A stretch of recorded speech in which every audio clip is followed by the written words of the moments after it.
সুপ্রিয় শিক্ষার্থী বন্ধুরা, আজকের এই ভিডিওতে আমরা দেখাবো বাংলাদেশের কোন পলিটেকনিকে কত সিট ফাঁকা আছে সেটা আপনি আপনার হাতে থাকা মোবাইল ফোন দিয়ে কিভাবে দেখবেন। তো চলুন ভিডিওটা শুরু করা যাক।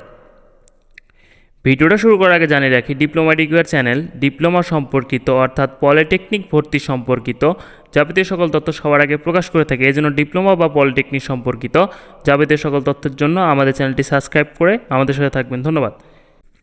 কোন পলিটেকনিকে কত সিট ফাঁকা আছে সেটা চেক করার জন্য আপনি আপনার হাতে থাকা মোবাইল ফোনে গুগলে গিয়ে লিখবেন বিটিইবি অ্যাডমিশন। গুগলে গিয়ে লিখবেন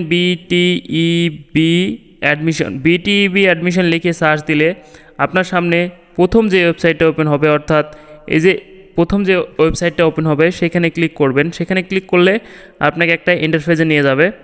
দেখতে পাচ্ছেন আপনাকে এরকম একটা ইন্টারফেসে নিয়ে এসেছে। এখান থেকে আপনি দেখতে পারবেন কোন পলিটেকনিকে আসলে কত সিট ফাঁকা আছে। এরকম একটা ইন্টারফেসে আসার পর আপনি লক্ষ্য করবেন এখানে কর্নারের দিকে একটা অপশন রয়েছে প্রতিষ্ঠানের নামের তালিকা।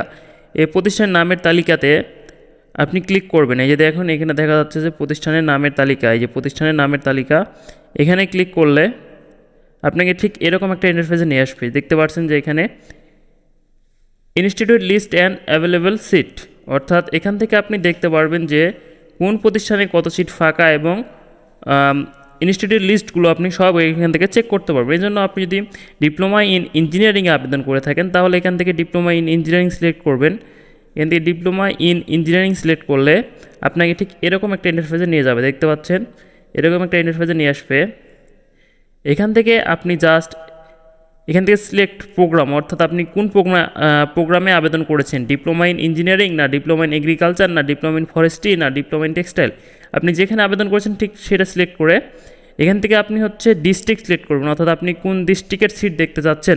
আমি যদি এখান থেকে চাই যে আমি এখান থেকে দেখব মনে করেন যে এখান থেকে আমি দেখব এই গোপালগঞ্জ পলিটেকনিকের বা গোপালগঞ্জ ডিস্ট্রিক্টের যেসব পলিটেকনিক ইনস্টিটিউট রয়েছে সেখানকার সিট দেখবো। এখান থেকে আমি যে গোপালগঞ্জ পলিটেকনিক সিলেক্ট করে দিলাম এবং এখানে দেখেন একটা অপশন অ্যাভেলেবল সিট, এই যে অ্যাভেলেবল সিট, এখান থেকে যদি ক্লিক করি এই দেখেন এখানে গোপালগঞ্জ পলিটেকনিকে কতগুলো সিট ফাঁকা আছে সেটা আমার এখানে দেখাচ্ছে। এই যে দেখুন এখানে দেখাচ্ছে যে 5টা সিট ফাঁকা রয়েছে, সেটা হচ্ছে কি ফুড টেকনোলজিতে। এখানে আবার আপনি একটা জিনিস লক্ষ্য করুন যে এইখানে সব সিটগুলো 0 দেখাচ্ছে। এটা কি প্রথম পর্যায়ের আবেদনের রেজাল্টটি প্রকাশিত হওয়ার পর। কিন্তু এখানে একটা বিষয় আপনাকে জানিয়ে রাখি, আপনি যদি প্রথম পর্যায়ে আবেদন করেন এবং ওয়েটিংয়ে থাকেন তাহলে আপনি যদি 9 তারিখে এই সিটটা চেক করেন তখন এখানে অনেকগুলো সিট দেখাবে। কিভাবে? যারা প্রথম পর্যায়ে নিশ্চয়ন করেনি বা প্রথম পর্যায়ে যারা নিশ্চয়নটা সম্পূর্ণ করেনি তাদের ভর্তিটি বাতিল হয়ে গেছে, সেই বাতিল হওয়া সিট অ্যাভেলেবেল সিটগুলো এখানে শো করবে। সেটা কবে? 9 তারিখে। আপনি এখানে যে কোনো পলিটেকনিক এখন দেখুন না কেন সবগুলো কি দেখাবে? 0 সিট দেখাবে। এখান থেকে যদি আমরা যশোর পলিটেকনিক দেখি তাহলে এখানে কি দেখাবে? যশোর পলিটেকনিকেও 0 সিট দেখাবে।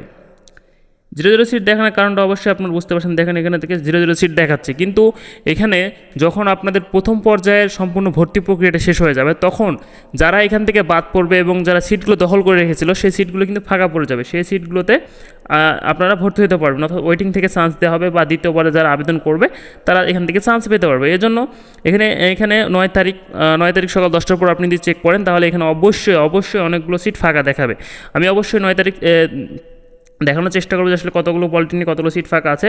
সিস্টেমটা এখান থেকে আপনি জাস্ট আপনার ডিস্ট্রিক্ট সিলেক্ট করবেন, অর্থাৎ আপনি যে ডিস্ট্রিক্টে সিট চেক করতে যাচ্ছেন, যেখানে আমি মৌলভীবাজার যদি সিলেক্ট করি এখান থেকে দেখাবে যে মৌলভীবাজার বিভাগের মধ্যে যেসব পলিটেকনিক রয়েছে অর্থাৎ জেলার মধ্যে সেগুলো দেখাবে। এখান থেকে দেখুন মৌলভীবাজার পলিটেকনিক চলে এসেছে। সেখান থেকে এখানে কি এই যে দেখুন মৌলভীবাজার পলিটেকনিকে অনেকগুলো সিট এখনও অ্যাভেলেবেল দেখাচ্ছে। যে দেখুন অনেকগুলো সিট কি দেখাচ্ছে? অ্যাভেলেবেল দেখাচ্ছে। এরকমভাবে অনেকগুলো সিট আপনার প্রত্যেকটা প্রতিষ্ঠানে অ্যাভেলেবেল দেখাবে। এটা দেখাবে কয় তারিখে? 9 তারিখের পরে, অর্থাৎ 9 তারিখে যেহেতু দ্বিতীয় পর্যায়ে ভর্তি কার্যক্রমটা শুরু হবে না, ঠিক সে সময় আপনাকে অ্যাভেলেবেল সিটগুলো দেখাবে। তো ধন্যবাদ। আপনি আপনার মোবাইল ফোন দিয়ে কীভাবে খালি সিটগুলো চেক করবেন সেটা আমরা এখানে দেখিয়ে দিলাম। এছাড়া আপনি যদি কোনো বিষয় জানতে চান অবশ্যই কমেন্ট করুন আমাদের কমেন্ট বক্সে, আমরা আপনার কাঙ্ক্ষিত প্রশ্নের উত্তরটি দেওয়ার চেষ্টা করব। ধন্যবাদ আমাদের সাথে থাকার জন্য।